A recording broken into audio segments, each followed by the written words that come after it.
Welcome 8th class students. ਸਵਾਗਤ ਹੈ ਤੁਹਾਡਾ ਮੇਰੇ channel let's learn with easy tricks 'ਤੇ। ਬੇਟਾ ਅੱਜ ਤੁਹਾਡਾ ਟੈਸਟ ਹੋਇਆ ਨੈਸ ਫੋਰਟਨਾਈਟਲੀ ਟੈਸਟ, ਅਤੇ ਇਸ ਨੂੰ ਆਪਾਂ ਪੂਰਾ ਹਰੇਕ ਸਬਜੈਕਟ ਸੋਲਵ ਕਰ ਰਹੇ ਹਾਂ। ਠੀਕ ਹੈ ਬੇਟਾ, ਤਾਂ ਆਪਾਂ ਸ਼ੁਰੂ ਕਰਦੇ ਹਾਂ ਇਹਦੇ ਵੈਰੀ ਫਸਟ ਕੁਐਸਚਨ ਤੋਂ, ਜੋ ਕਿ ਹੈ ਮੈਥ ਨਾਲ ਰਿਲੇਟਿਡ। 8 ਦੀ ਸਕੇਅਰ ਅਤੇ 9 ਦੀ ਸਕੇਅਰ ਦੇ ਵਿਚਕਾਰ ਕਿੰਨੀਆਂ ਪ੍ਰਾਕਿਰਤਿਕ ਸੰਖਿਆਵਾਂ ਹਨ? ਹਾਊ ਮੈਨੀ ਨੇਚੁਰਲ ਨੰਬਰਸ ਲਾਈ between 8 the square and 9 the square. ਹੁਣ ਬੇਟੇ 6.1 ਦੇ ਵਿੱਚ ਆਪਾਂ ਸਿੱਖ ਚੁੱਕੇ ਹਾਂ ਕਿ ਜਦੋਂ ਦੋ ਲਗਾਤਾਰ ਸੰਖਿਆਵਾਂ ਦੇ ਸਕੇਅਰਸ ਦੇ ਵਿਚਾਲੇ ਆਪਾਂ ਨੂੰ ਪੁੱਛਿਆ ਜਾਂਦਾ ਹੈ ਕਿੰਨੀਆਂ ਸੰਖਿਆਵਾਂ ਲਾਈ ਕਰਦੀਆਂ ਨੇ, ਤਾਂ ਕੀ ਫਾਰਮੂਲਾ ਹੁੰਦਾ ਹੈ 2n। n ਮਤਲਬ ਜੋ ਛੋਟੀ ਰਕਮ ਹੈ, ਇਹਨੂੰ n ਕਹਿੰਦੇ ਹੁੰਦੇ ਆ, ਇਹਨੂੰ n+1। ਤਾਂ 2n ਮਤਲਬ 2 × 8, ਤਾਂ ਕਿੰਨੀਆਂ ਹੋ ਗਈਆਂ ਜੀ 16। ਤਾਂ ਫਸਟ ਕੁਐਸਚਨ ਦਾ ਆਨਸਰ ਆਏਗਾ 16। ਕਲੀਅਰ ਹੋ ਗਿਆ ਰਾਜੇ ਇਹ। ਸੈਕਿੰਡ ਕੁਐਸਚਨ ਕਹਿੰਦੇ ਹੇਠਾਂ ਲਿਖਿਆਂ ਵਿੱਚੋਂ ਕਿਹੜਾ ਕਥਨ ਇੱਕ ਸਮਲੰਬ ਚਤੁਰਭੁਜ ਲਈ ਸਹੀ ਹੈ? Which of the following statement is true for a trapezium. ਤਾਂ ਟ੍ਰੈਪੀਜ਼ੀਅਮ ਸਮਲੰਬ ਚਤੁਰਭੁਜ ਪਹਿਲਾਂ ਦੇਖੋ ਕਿਸ ਟਾਈਪ ਦੀ ਹੁੰਦੀ ਹੈ। ਤਾਂ ਇਹ ਹੈਗੇ ਆਪਣੇ ਕੋਲੇ ਸਮਲੰਬ ਚਤੁਰਭੁਜ। ਤਾਂ ਇਹਦੇ ਵਿੱਚ ਕੀ ਹੁੰਦਾ ਹੈ, ਇੱਕ ਜੋੜਾ ਸਾਹਮਣੇ ਵਾਲੀਆਂ ਭੁਜਾਵਾਂ ਦਾ, ਜਿਵੇਂ ਇਹ ਜੋੜਾ ਹੈ, ਠੀਕ ਹੈ, ਇਹ ਨਿਸ਼ਾਨੀ ਬਰਾਬਰ ਦੀ ਨਹੀਂ ਹੈ, ਮੈਂ ਤੁਹਾਨੂੰ ਜਸਟ ਦਿਖਾ ਰਹੀ ਹਾਂ ਵੀ ਇਹ ਵਾਲਾ ਅਤੇ ਇਹ ਵਾਲਾ ਜੋੜਾ ਜਿਹੜਾ ਹੈ ਇਹ ਸਮਾਨਾਂਤਰ ਹੁੰਦੇ ਨੇ। ਠੀਕ ਹੈ, ਅਤੇ ਇਹਦੇ ਜਿਹੜੀਆਂ ਉਚਾਈਆਂ ਨੇ ਉਹ ਲੰਬ ਨੇ, ਉਹ ਬਰਾਬਰ ਹੁੰਦੇ ਨੇ। ਤਾਂ ਆਪਾਂ ਦੇਖਦੇ ਹਾਂ ਇਹਨੇ ਇਸ ਬਾਰੇ 'ਚ ਕਿਹੜਾ ਕਿਹਾ ਕਿ ਸਹੀ ਹੈ। ਠੀਕ ਹੈ, ਪਹਿਲਾ 1 pair of opposite sides is parallel. ਤਾਂ ਮੈਨੂੰ ਤਾਂ ਪਹਿਲਾਂ ਹੀ ਸਹੀ ਲੱਗ ਰਿਹਾ। ਦੇਖੋ ਸਨਮੁਖ ਭੁਜਾਵਾਂ ਦਾ ਇੱਕ ਜੋੜਾ ਸਮਾਂਤਰ ਹੁੰਦਾ ਹੈ, ਤਾਂ ਇਹੀ ਸਹੀ ਹੈ। ਆਪਾਂ ਦੂਜੇ ਵੀ ਪੜ੍ਹ ਲੈਂਦੇ ਹਾਂ। ਇਸ ਦੇ ਵਿਕਰਨ ਇੱਕ ਦੂਜੇ ਨੂੰ ਸਮਦੁਭਾਜਿਤ ਕਰਦੇ ਨੇ 9। ਸਨਮੁਖ ਭੁਜਾਵਾਂ ਦੇ ਦੋਨੇ ਜੋੜੇ ਸਮਾਂਤਰ ਹੁੰਦੇ ਨੇ, both pair of opposite sides are parallel 9। ਇਹ ਤਾਂ ਫਿਰ ਸਮਾਂਤਰ ਚਤੁਰਭੁਜ ਬਣ ਜਾਏਗੀ, ਹੈ ਨਾ। ਇਸ ਦੇ ਵਿਕਰਨ ਬਰਾਬਰ ਹੁੰਦੇ ਨੇ, ਡਾਇਗਨਲਸ ਆਰ ਇਕੁਅਲ 9। ਇਹ ਵੀ ਨਹੀਂ ਹੋ ਸਕਦਾ। ਤਾਂ ਕਿਹੜੀ ਆਪਸ਼ਨ ਸਹੀ ਹੈ ਜੀ? ਫਸਟ, ਬਿਕੋਜ਼ ਸਾਨੂੰ ਟ੍ਰੈਪੀਜ਼ੀਅਮ ਦੀਆਂ ਪ੍ਰੋਪਰਟੀਜ਼ ਪਤਾ ਸੀ, ਅਸੀਂ ਆਰਾਮ ਨਾਲ ਉਹਦੀ ਜਿਹੜੀ ਸਹੀ ਕਥਨ ਸੀਗਾ ਉਹ ਲੱਭ ਲਿਆ। ਕਲੀਅਰ ਹੈ ਬੇਟਾ? ਚਲੋ ਨੈਕਸਟ ਕੁਐਸਚਨ 'ਤੇ ਚੱਲਦੇ ਹਾਂ। ਹਾਂਜੀ, ਅਗਲਾ ਕੁਐਸਚਨ ਹੈ ਇੱਕ ਵਰਗਾਕਾਰ ਬੋਰਡ ਦਾ ਖੇਤਰਫਲ 1099 ਵਰਗ ਮੀਟਰ ਹੈ। ਇਸ ਦੀ ਹਰੇਕ ਭੁਜਾ ਦੀ ਲੰਬਾਈ ਕਿੰਨੀ ਹੋਊਗੀ? Area of A square plot is 1089 square metres. Find the length of its one side. ਤਾਂ ਬੇਟਾ ਜਦੋਂ ਆਪਾਂ ਨੂੰ ਸਕੁਅਰ 'ਚ ਪਤਾ ਹੈ ਤਾਂ ਖੇਤਰਫਲ ਪਤਾ ਹੈ। ਜਦੋਂ ਹੁਣ ਇਹ ਸਕੁਅਰ ਹੈ, ਇਹਦਾ ਖੇਤਰਫਲ ਕੀ ਹੁੰਦਾ ਜੀ? ਸਾਈਡ ਇੰਟੂ ਸਾਈਡ, ਭੁਜਾ ਗੁਣਾ ਭੁਜਾ। ਤਾਂ ਇਹਦਾ ਮਤਲਬ ਭੁਜਾਵਾਂ ਦਾ ਆਪਾਂ ਨੂੰ ਸਕੁਅਰ ਪਤਾ ਹੈ ਅਤੇ ਭੁਜਾ ਕੱਢਣੀ ਹੈ। ਇਹਦਾ ਮਤਲਬ ਕੱਢਣਾ ਕੀ ਹੈ? ਇਹਦਾ ਫਿਰ ਵਰਗਮੂਲ। ਕੀ ਕੱਢਣਾ ਹੈ? Square root. ਤਾਂ ਵਰਗਮੂਲ ਕੱਢਣ ਦੇ ਆਪਣੇ ਕੋਲ ਦੋ ਤਰੀਕੇ ਨੇ। 6ਵੇਂ ਚੈਪਟਰ ਦੇ ਵਿੱਚ ਆਪਾਂ ਸਿੱਖ ਚੁੱਕੇ ਹਾਂ। ਅਭਾਜ ਗੁਣਨਖੰਡ ਵਿਧੀ ਹੈ ਜਾਂ ਫਿਰ ਲੰਬੀ ਭਾਗ ਵਿਧੀ ਹੈ। ਠੀਕ ਹੈ ਜੀ, ਆਪਾਂ ਇਹਨੂੰ ਅਭਾਜ ਗੁਣਨਖੰਡ ਵਿਧੀ ਨਾਲ ਸੋਲਵ ਕਰਦੇ ਹਾਂ। 1099, ਤਾਂ ਪਿਛਲਾ ਅੰਕ ਹੈਗਾ 9, 2 ਦੇ ਪਹਾੜੇ 'ਤੇ ਤਾਂ ਇਹਨੇ ਜਾਣਾ ਨਹੀਂ। ਤਾਂ ਇਹਦੇ ਅੰਕਾਂ ਦਾ ਜੋੜ ਕਰਕੇ ਦੇਖੋ, 8 ਤੇ 1 9, 9 ਤੇ 9 ਹੋ ਗਿਆ 18। ਹਾਂਜੀ, ਇਹ 3 ਦੇ ਪਹਾੜੇ 'ਤੇ ਜਾਊਗਾ। 3 ਦੇ ਪਹਾੜੇ 'ਤੇ ਨੂੰ ਭਾਗ ਕਰੋ, ਕਿੰਨਾ ਆਂਸਰ ਆ ਗਿਆ ਜੀ? 3 ਤੀਏ 9, ਫਿਰ 6 ਤੀਏ 18, ਫਿਰ 3 ਤੀਏ 9, ਫਿਰ 3 'ਤੇ ਜਾਏਗਾ।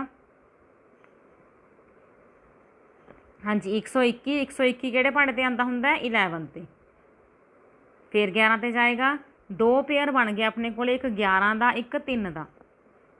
ਤਾਂ ਰਾਜੇ 1099 ਦਾ ਸਕੁਅਰ ਰੂਟ ਕੀ ਹੋਏਗਾ? 3 × 11 ਮਤਲਬ 33, ਕਿਉਂਕਿ ਆਪਾਂ ਪੇਅਰ ਦਾ ਇੱਕੋ ਹੀ ਲੈਣਾ ਨਾ, ਸਕੁਅਰ ਤਾਂ ਹੈਗਾ ਹੀ ਸੀ। ਆਪਾਂ ਸਕੁਅਰ ਰੂਟ ਕੱਢਣਾ, ਤਾਂ ਆਪਾਂ ਪੇਅਰ ਦੇ ਵਿੱਚੋਂ 1 ਡਿਜਿਟ ਲਵਾਂਗੇ ਅਤੇ ਉਹਨਾਂ ਦੀ ਮਲਟੀਪਲਾਈ ਕਰਕੇ ਦੇਖਾਂਗੇ ਕਿ ਕੀ ਆਂਸਰ ਆ ਰਿਹਾ ਹੈ। ਆਂਸਰ ਆਇਆ ਜੀ 33।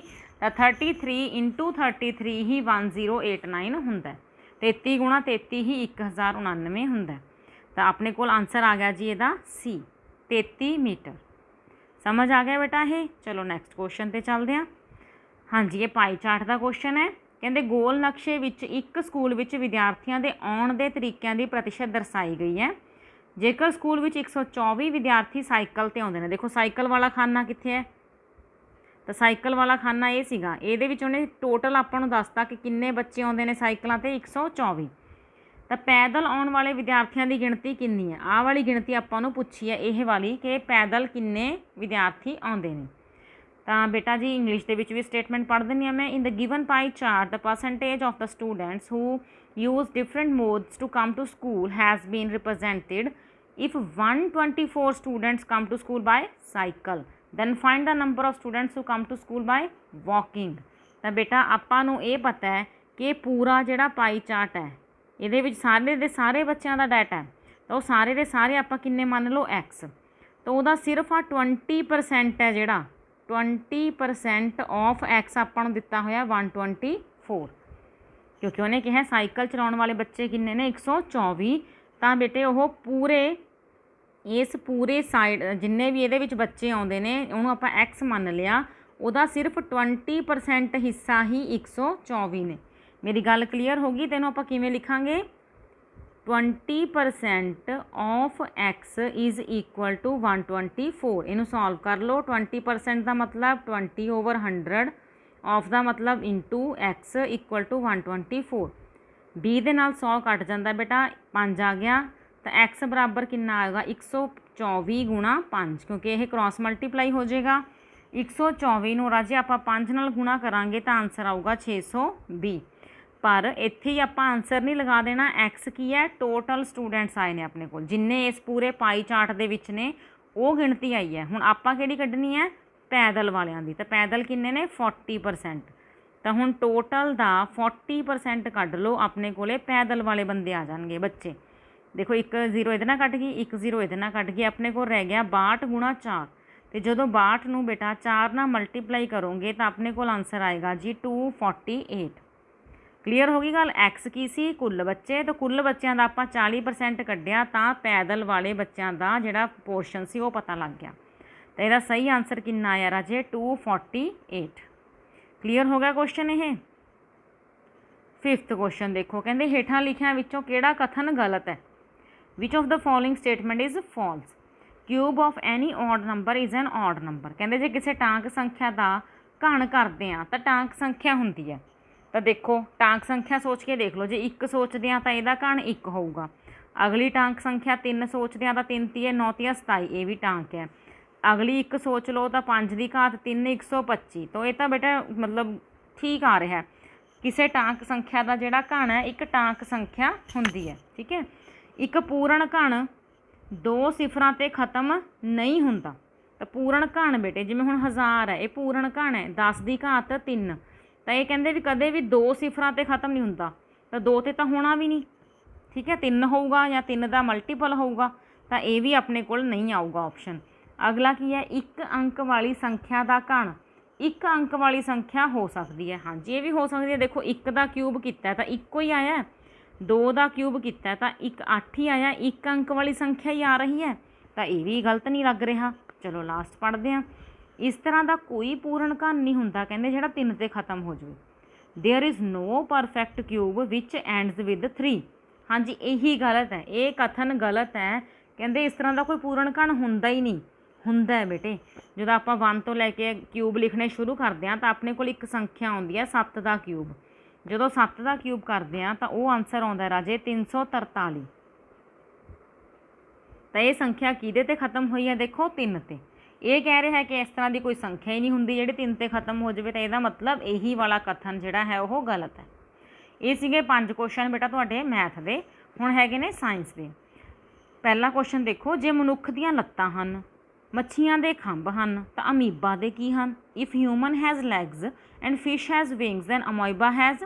ਇਹਦੇ ਬੇਟਾ ਝੂਠੇ ਪੈਰ ਹੁੰਦੇ ਨੇ, ਸੂਡੋਪੋਡੀਆਸ, ਠੀਕ ਹੈ। ਹੁਣ ਇਹ ਜਿਹੜੀ ਹੈਗੀ ਆ ਇੱਦਾਂ ਦੀ ਅਲੱਗ-ਅਲੱਗ ਸ਼ਕਲਾਂ ਬਣਾ ਲੈਂਦਾ ਇਹ। ਹੁਣ ਜਿਵੇਂ ਇਹਦੇ ਇੱਥੋਂ ਪੈਰ ਨਿਕਲੇ ਆਉਂਦੇ ਨੇ, ਆਪਣੇ ਆਪ ਵਧਾ ਲੈਂਦਾ। ਇੱਥੇ ਕੋਈ ਫੂਡ ਪਾਰਟੀਕਲ ਆ ਰਿਹਾ ਤਾਂ ਉਹਨੂੰ ਕਵਰ ਕਰਨ ਲਈ ਆਪਣੇ ਝੂਠੇ ਪੈਰਾਂ ਨੂੰ ਵਧਾ ਕੇ ਉਹਨੂੰ ਉਸ ਫੂਡ ਪਾਰਟੀਕਲਸ ਨੂੰ ਆਪਣੇ ਅੰਦਰ ਲੈ ਲੈਂਦਾ। ਤਾਂ ਇਹ ਜਿਹੜਾ ਭੋਜਨ ਨੂੰ ਪਕੜਨ ਦਾ ਕੰਮ ਹੈ ਨਾ ਸੂਡੋਪੋਡੀਆਸ ਨਾਲ ਕਰਦਾ ਹੈ, ਠੀਕ ਹੈ ਬੇਟਾ, ਸਮਝ ਆ ਗਿਆ। ਅਗਲਾ ਕੁਐਸਚਨ ਦੇਖੋ, ਇਹਨੇ ਕਿਹਾ ਹੈ ਕਿ by putting a few pieces of zinc by putting a few pieces of zinc in a test tube and mixing X substance in it makes Y gas. The following are X and Y. ਤਾਂ ਬੇਟਾ ਇਹਦੇ 'ਚ ਕੀ ਪੁੱਛਣ ਦੀ ਕੋਸ਼ਿਸ਼ ਕਰ ਰਿਹਾ? ਇੱਕ ਪ੍ਰਯੋਗ ਕਰ ਰਿਹਾ, ਜ਼ਿੰਕ ਪਾ ਰਿਹਾ ਉਹ। ਜ਼ਿੰਕ ਕੀ ਹੁੰਦਾ ਬੇਟਾ? ਇੱਕ ਮੈਟਲ ਹੈ, ਧਾਤ ਹੈ, ਠੀਕ ਹੈ। ਕਹਿੰਦੇ ਉਹਨੂੰ ਜੇ ਆਪਾਂ X ਨਾਲ ਮਿਲਾਉਂਦੇ ਹਾਂ ਤਾਂ Y ਗੈਸ ਬਣਦੀ ਹੈ।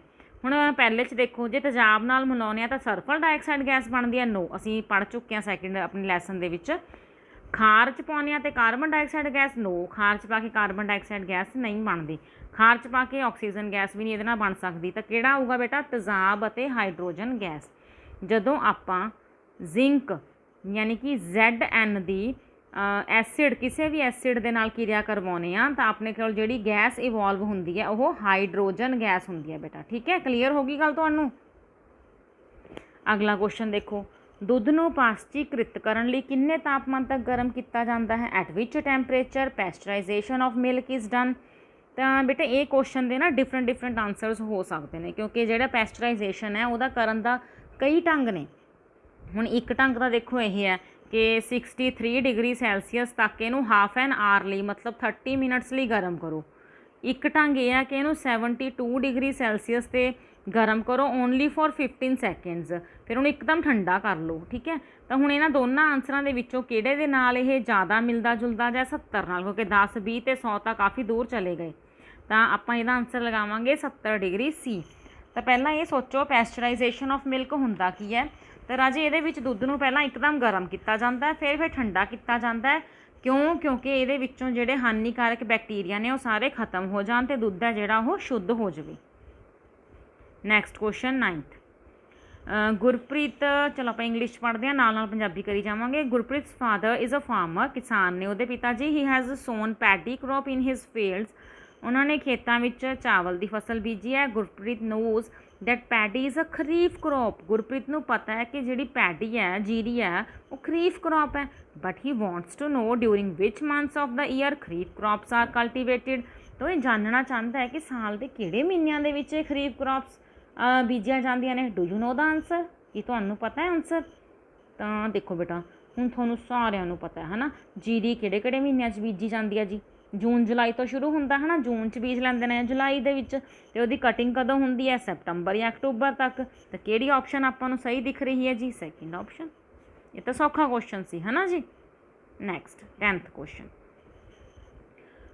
Prem questioned to his friend Raj that a cell organelle is known as the powerhouse of the cell. ਪ੍ਰੇਮ ਆਪਣੇ ਇੱਕ ਫਰੈਂਡ ਨੂੰ ਪੁੱਛ ਰਿਹਾ ਕਿ ਸੈੱਲ ਦਾ ਕਿਹੜਾ ਨਿੱਕੜਾ ਅੰਗ ਸੈੱਲ ਦਾ ਸ਼ਕਤੀ ਘਰ ਅਖਵਾਉਂਦਾ ਹੈ। Can you tell the name of that cell organelle? ਕੀ ਤੁਸੀਂ ਉਸ ਨਿੱਕੜੇ ਅੰਗ ਦਾ ਨਾਮ ਦੱਸ ਸਕਦੇ ਹੋ? ਬੇਟਾ ਜਿਵੇਂ ਹੁਣ ਸੈੱਲ ਹੈ ਤਾਂ ਉਹਦੇ ਵਿੱਚ ਬਹੁਤ ਸਾਰੇ ਪਾਰਟਸ ਹੁੰਦੇ ਨੇ, ਕੋਈ ਮਾਈਟੋਕੌਂਡਰੀਆ ਹੈ, ਕੋਈ ਲਾਈਜ਼ੋਜ਼ੋਮਸ ਹੈ, ਕੋਈ ਠੀਕ ਹੈ ਆਪਣੇ ਸੈੱਲ ਵਾਲ ਵੀ ਹੁੰਦੀ ਹੈ ਇਹਦੇ ਆਲੇ ਦੁਆਲੇ। ਤਾਂ ਇੱਦਾਂ ਬਹੁਤ ਸਾਰੇ ਇਹਦੇ ਪਾਰਟਸ ਹੁੰਦੇ ਨੇ ਸੈੱਲ ਦੇ।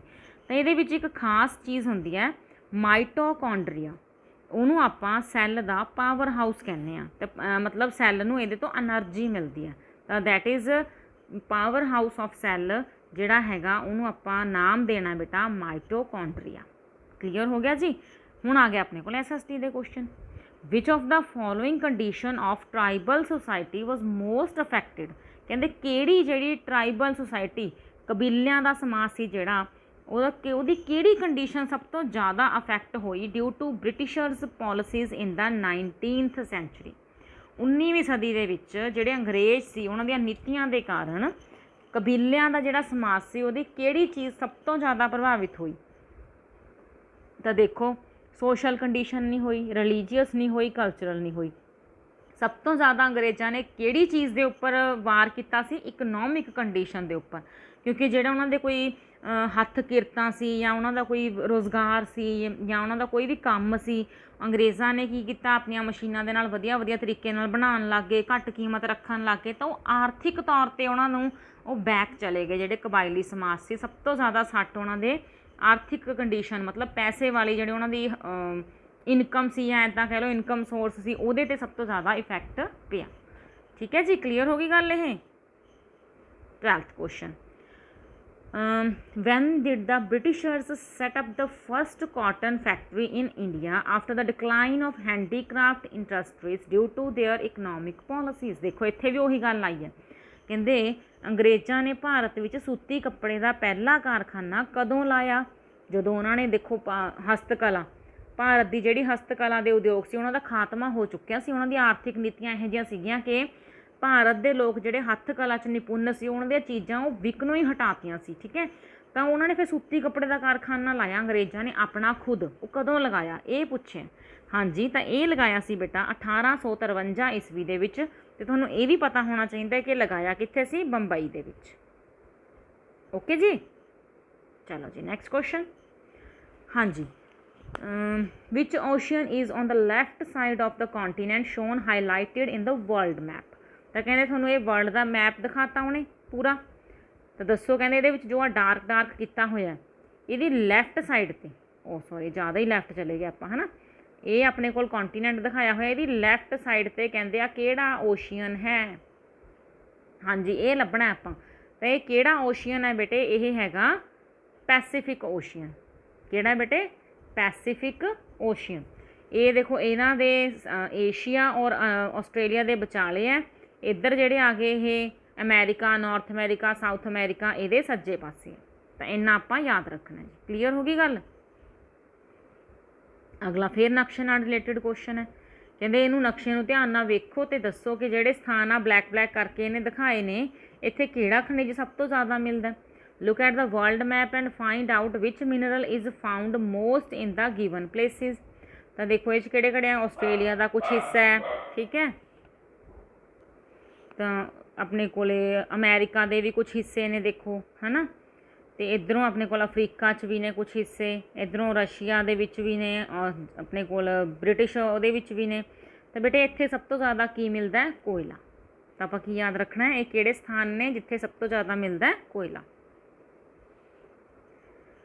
ਹਾਂਜੀ, according to which principle of the constitution the right to vote is given to all citizens. ਕਹਿੰਦੇ ਸਾਰੇ ਵਰਗਾਂ ਨੂੰ ਵੋਟ ਪਾਉਣ ਦਾ ਅਧਿਕਾਰ ਹੈ। ਦੇਖੋ ਇਹਦੇ ਵਿੱਚ ਕੋਈ ਜਾਤ ਦਾ, ਕੋਈ ਧਰਮ ਦਾ, ਕੋਈ ਕਿਸੇ ਤਰ੍ਹਾਂ ਦਾ ਪੱਖਪਾਤ ਨਹੀਂ ਕੀਤਾ ਜਾਂਦਾ। ਜਿਹਦੀ ਉਮਰ 18 ਸਾਲ ਦੀ ਹੋ ਜਾਂਦੀ ਹੈ, ਸੰਵਿਧਾਨ ਉਸ ਨੂੰ ਇਹ ਅਧਿਕਾਰ ਦਿੰਦਾ ਹੈ ਕਿ ਉਹ ਆਪਣੀ ਵੋਟ ਦਾ ਇਸਤੇਮਾਲ ਕਰ ਸਕਦਾ ਹੈ ਅਤੇ ਆਪਣੀ ਪਸੰਦ ਦਾ ਨੇਤਾ ਚੁਣ ਸਕਦਾ ਹੈ।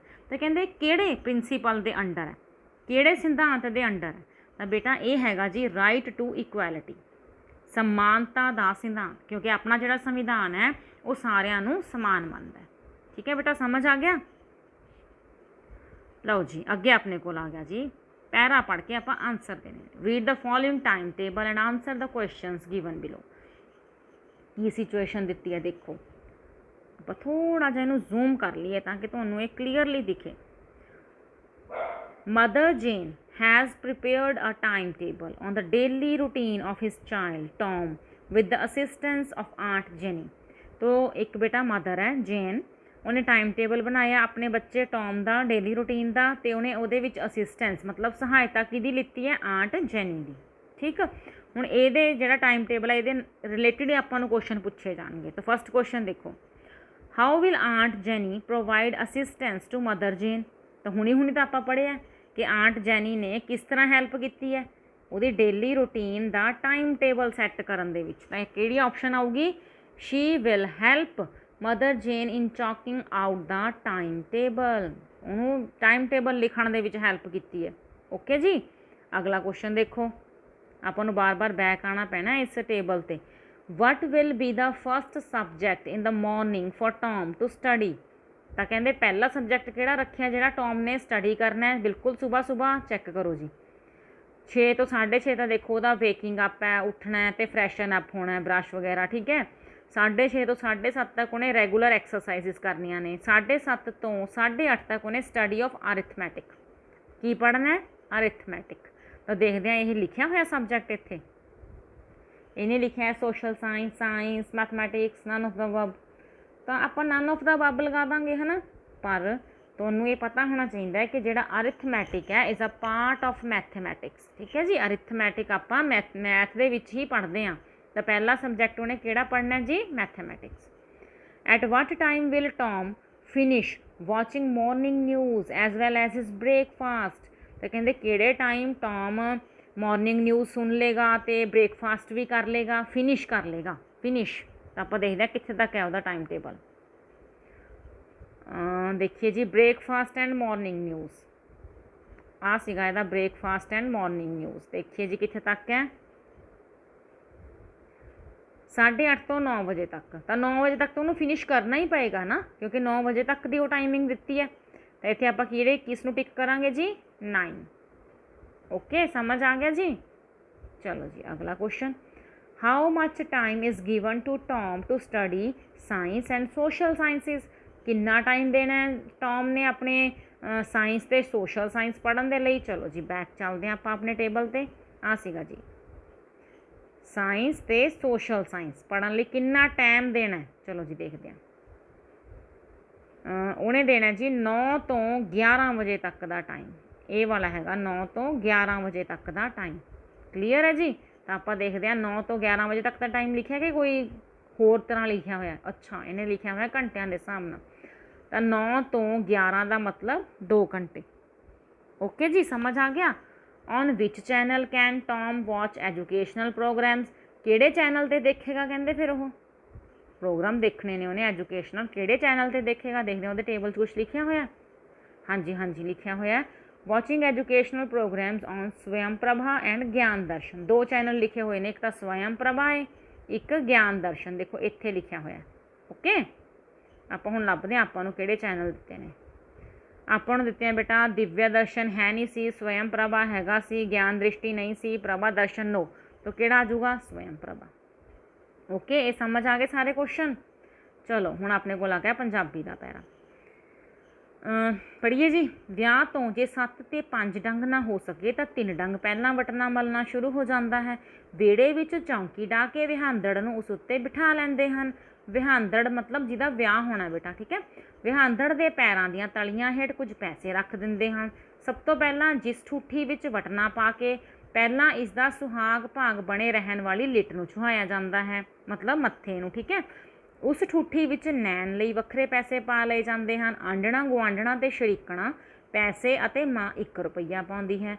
ये पैसे कुड़ियां नूं इस रस्म वेले सद के लियाउण दी समझो मेहनत दित्ती जाती है। जवां अते छोलियां दे आटे विच मिलाई हल्दी, तो मेन गल्लां पहले ही अपने अंडरलाइन करते रहो, इन्हां तो क्वेश्चन आ सकदे, ठीक है। इत्थे हुण आप सीगा विहांदड़ दे विहड़े विच चौंकी ढा के विहांदड़ नूं उस ते बिठा लैंदे हन। ओके तो फिर की सीगा ठूठी विच की पा लैंदे ने पैसे, ऐदां जिहड़े मेन गल्लां तुहानूं लगदियां ने अंडरलाइन कर लो।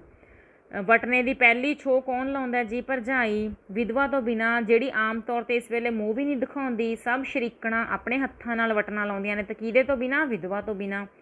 मुंडे दीआं भरजाइयां मुंडे नूं दब के रगड़े ला के आखदियां ने, ला दिओ नी जन्मां जन्मां दी मैल, साडी भैन वेखे कि ये चमड़ी उतली है कि हेठली। फुलकारी दीआं कन्नियां फड़ी खड़ियां कुड़ियां दे कोल तकड़ा जमा एक अजीब तमाशा शगन दा समां देखण लई जुड़िया हुंदा है। नालों नाल इस समय दे गीत भी आरंभ हो जाते हैं। तो आपां नूं इह पैरा दिता सी राजे, हुण इहदे विचों आपां क्वेश्चनस लभ के लिखने हैं। लिखिए जी। चलो वटना मलन समय वेड़े विच चौंकी ढा के उस उत्ते किस नूं बिठाया जाता है, यस विहांदड़ नूं। ओके थोड़ा ठीक होगा। वटने विच की मिलाया जाता है, देखो तेल भी मिलाया सी, जवां ते छोलियां दा आटा भी मिलाया सी, हल्दी भी मिलाई सी, इहदा मतलब सारे ही। किहड़ी इस्त्री वटने की रस्म विच भाग नहीं लैंदी, आपां अंडरलाइन किया सी विधवा, ठीक है जी। ये समझ आ गए तिन्ने क्वेश्चन। नैक्सट ठूठी विच नैन लई की पाया सी आपां ने, यह भी आपां अंडरलाइन किया सी ना पैसे। वटने की पहली छो कौन लाउंदा है, अंडरलाइन किया सी भरजाई। हो गए जी क्वेश्चन पंजाबी वाले, तो सारे थोड़े ठीक होंगे है ना। तो चेक करो जिहड़ा गलत किया क्यों गलत किया। अगे आ गया अपने को हिंदी, तो पढ़ते हैं। भारतीय सिनेमा में प्रसिद्ध संगीतकार रविंद्र जैन का महत्वपूर्ण स्थान रहा है। बचपन से ही इन्हें ना के बराबर दिखाई देता था। आंखों के ऑपरेशन के बाद भी इनकी आंखें ठीक नहीं हुई, किंतु रविंद्र जैन की दृढ़ इच्छा शक्ति, एकाग्रता और आत्मविश्वास के आगे विकलांगता की एक ना चली। तो इत्थे तक देखो अंडरलाइन करो की तुहानूं दिता होया। एक तो प्रसिद्ध संगीतकार सी, ठीक है, तो बचपन तो इन्हों ना दे बराबर दिखाई दिंदा सी। आंखों के ऑपरेशन के बाद भी नहीं ठीक दिखाई दिया। ओके फिर उस तो बाद की सी आपां अगला पढ़ते हैं। उन्होंने फिल्मों में अद्वितीय संगीत दिया जो आज भी लोगों के मन मस्तिष्क पर छाया हुआ है। रामानंद सागर द्वारा टेलीविज़न पर प्रसारित रामायण में भी इन्होंने ही संगीत दिया है, जो कि बहुत लोकप्रिय हुआ है। इसके अतिरिक्त उन्होंने आलिफ लैला, जय हनुमान, श्री कृष्णा आदि धारावाहिकों में भी कर्णप्रिय संगीत दिया है। चलो आप अंडरलाइन कर लिया मेन गल्लां। क्वेश्चन करते हैं। रविंद्र जैन जी आलिफ लैला, जय हनुमान, श्री कृष्णा आदि धारावाहिकों के क्या थे? हुणी पढ़िया संगीत दिंदे सी ना, तो की सी बेटा संगीतकार। क्लियर। चलिए अगले क्वेश्चन पे।